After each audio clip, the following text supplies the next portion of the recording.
Sir ಇದು ಕಾಲ್ soup biryani.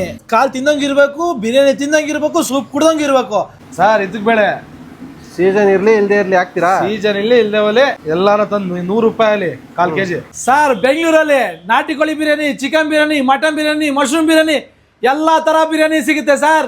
Mutton ಪಾಯ biryani, mutton ಕಾಲ್ soup biryani ಎಲ್ಲಾರು ನೋಡಿದೀರಾ ಸರ್? ಎಲ್ಲಾರು ತಿಂದಿದ್ದೀರಾ? ಬನ್ನಿ ಸರ್ ನಮ್ಮ ಹೋಟ್ಲಿಗೆ. ಯಾವತ್ತಾದ್ರೂ ಕಾಲ್ ಸೂಪ್ ಬಿರಿಯಾನಿ ಕುಡ್ದಿದ್ದೀರಾ? ಇಲ್ಲ ತಿಂದಿದ್ದೀರಾ? ಸೊ ನಾವ್ ಇವತ್ತು ಬಂದಿದೀವಿ ಹಳ್ಳಿ ಸವಿ ಅನ್ನೋ ಹೋಟೆಲ್ಗೆ. ಇಲ್ಲಿ ನಿಮ್ಗೆ ಇಡೀ ಕರ್ನಾಟಕದಲ್ಲ, ಬೆಂಗಳೂರಲ್ಲ, ಎಲ್ಲಾದ್ರೂ ಹುಡುಕಿ ಕಾಲ್ ಸೂಪ್ ಬಿರಿಯಾನಿ ಎಲ್ಲಾದ್ರೂ ಮಾಡಿದ್ರೆ ತೋರಿಸಿ. ಸೊ ಈ ಜಾಗದಲ್ಲಿ ನಿಮ್ಗೆ ಕಾಲ್ ಸೂಪ್ ಬಿರಿಯಾನಿ ಸಿಗುತ್ತೆ. ಅದು ಕೂಡ ಸೌದೆ ಒಲೆಯಲ್ಲಿ ಮಾಡ್ತಾರೆ, ಇತ್ಕುದ್ ಬೇಳೆ ಹಾಕ್ತಾರೆ, ಹಳ್ಳಿ ಸೊಗಡಲ್ಲಿ ಒಂದೊಳ್ಳೆ ಬಿರಿಯಾನಿ ಮಾಡ್ತಾರಂತೆ. ಬೆಳಗ್ಗೆ ಮಾತ್ರ ಸಿಗೋದು ಭಾನುವಾರ. ಸೊ ಅದಕ್ಕೋಸ್ಕರ ಈ ಜಾಗಕ್ಕೆ ಬಂದಿದೀವಿ ನಾವು ಇವತ್ತು. ಕಡ್ಲೆಕಾಯಿ ಎಣ್ಣೆ, ಚಕ್ಕೆ ಹಾಕೋದಿನಿ, ಲವಂಗ, ಏಲಕ್ಕಿ, ಪಲಾವ್ ಎಲೆ, ಸೋಂಪು, ಈರುಳ್ಳಿ, ಕೊತ್ತಂಬರಿ ಸೊಪ್ಪು, ಪುದೀನ ಸೊಪ್ಪು, ಮೆಂತ್ಯ ಸೊಪ್ಪು, ಬೆಳ್ಳುಳ್ಳಿ ಪೇಸ್ಟು, ಹಸಿಮೆಣಸಿಕಾಯಿ ಪೇಸ್ಟು, ಎಣ್ಣೆಲಿ ಹಾಕೊಂಡು ಶುಂಠಿ ಬೆಳ್ಳುಳ್ಳಿ ಪೇಸ್ಟು, ಹಸಿಮೆಣಸಿಕಾಯಿ ಪೇಸ್ಟ್ ಹಾಕಿ ಉರಿತಾ ಇದ್ರೆ ಅದು ಬರೋ ಘಮ, ಬರೀ ಘಮ. ಆಹಾ ಸರ್, ಇದು ಸೀಕ್ರೆಟ್ ಮಸಾಲ. ಒಂದು 8ರಿಂದ 10 ಐಟಮ್ ಹಾಕೊಂಡು ಮಸಾಲ ಮಾಡ್ಕೋತೀವಿ. 1 kg 8 ಗ್ರಾಮ್ ಹಾಕೋದು.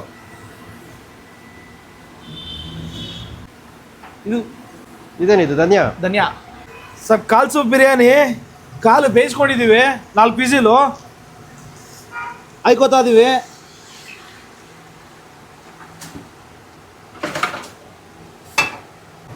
ನೋಡಿ ಸರ್ ಕಾಲು ಹೆಂಗಿದೆ, ಎಷ್ಟು ದಪ್ಪ ಇದೆ.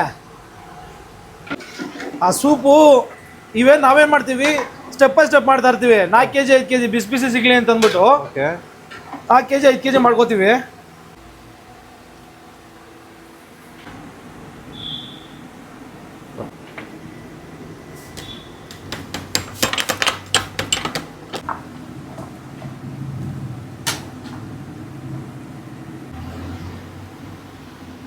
ಸರ್ ಇದಕ್ಕೆ ಬೇಳೆ ಸೀಸನ್ ಇರ್ಲಿ ಇಲ್ದೇ ಇರ್ಲಿ ಹಾಕ್ತೀರಾ? ಸೀಸನ್ ಇಲ್ಲಿ ಇಲ್ದೇ ಹೋಲಿ ಎಲ್ಲಾರ ತಂದು 100 ರೂಪಾಯಿ ಕಾಲ್ ಕೆಜಿ, 200 ರೂಪಾಯಿ ತಗೊಂಡು ಹಾಕ್ತೀವಿ.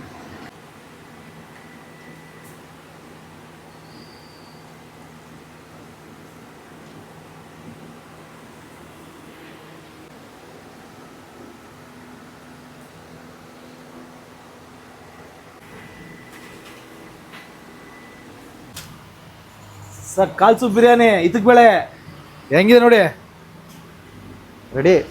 ಅದ್ರ ಘಮನೇ ಬೇರೆ. ಕಾಲ್ ಬಿರಿಯಾನಿ ಇದು, ಇದಕ್ಕೆ ಬೇಳೆ ಇದು.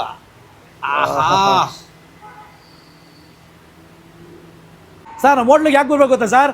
ನಾವು ಸೌದೆಲ್ಲೇ ಅಡುಗೆ ಮಾಡ್ತೀವಿ, ಇದಕ್ಕೆ ಬೇಳೆ ಹಾಕ್ತೀವಿ. ಅದ್ರ ಘಮ ಇದೆಯಲ್ಲ ಸರ್, ತಿಂತಾದ್ರೆ ಬಾಳೆ ಎಲೆ ಮೇಲೆ ಹಾಕೋ ತಿಂತಾದ್ರೆ ತಿನ್ಬೇಕು ಆ ಲೆವೆಲ್ಗೆ ಇರ್ತದೆ ಅದ್ರ ಘಮ. ಅದ್ರ ಮಜವೇ ಬೇರೆ. ಹಳ್ಳಿ ಸೊಗಡಲ್ಲಿ ಮಾಡ್ಕೊಡ್ತೀವಿ, ಆ ಥರ ಸಕ್ಕತ್ತಾಗಿರುತ್ತೆ.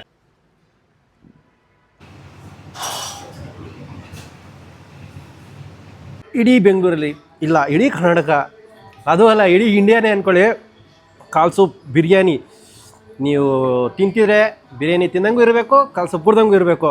ಅದಕ್ಕೋಸ್ಕರ ಟೆಸ್ಟ್ ಮಾಡೋಕೆ ಅಂದ್ಬಿಟ್ಟು ಕಾಲ್ ಸೂಪ್ನು ತರಿಸ್ಬಿಟ್ಟಿದ್ದೀನಿ. ಈ ಫ್ಲೇವರ್ ಸಿಗುತ್ತಾ, ಇದರ ಫ್ಲೇವರ್ ಸಿಗುತ್ತಾ ಗೊತ್ತಿಲ್ಲ, ನೋಡೋಣ. ಜಾಸ್ತಿ ಯಾವ್ದಾರು ಫ್ಲೇವರ್ ಸಿಗುತ್ತೆ ಅಂತ ಗೊತ್ತಾಗುತ್ತೆ.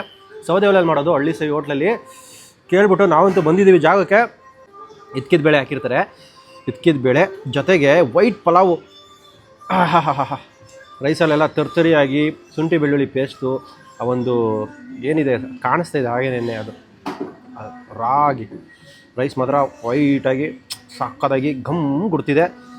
ನೋಡೋದಕ್ಕೆ ಸಿಂಪಲ್ ಆಗಿದೆ, ಬಟ್ ನೋಡೋಣ ನೋಡೋಣ ಹೆಂಗಿರುತ್ತೆ ಅಂತ.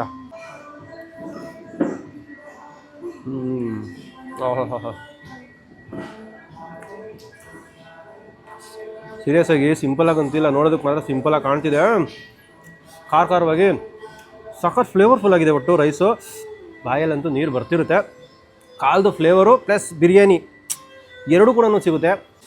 ಆಹಾ,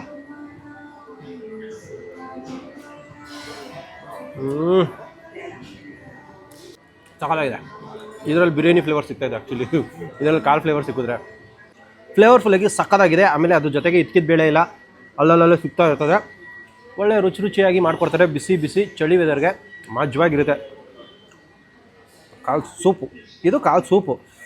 ಈ ಸೂಪ್ನೇ ಅವರು ಅಲ್ಲಿ ಬಿಟ್ಟಿರೋದು.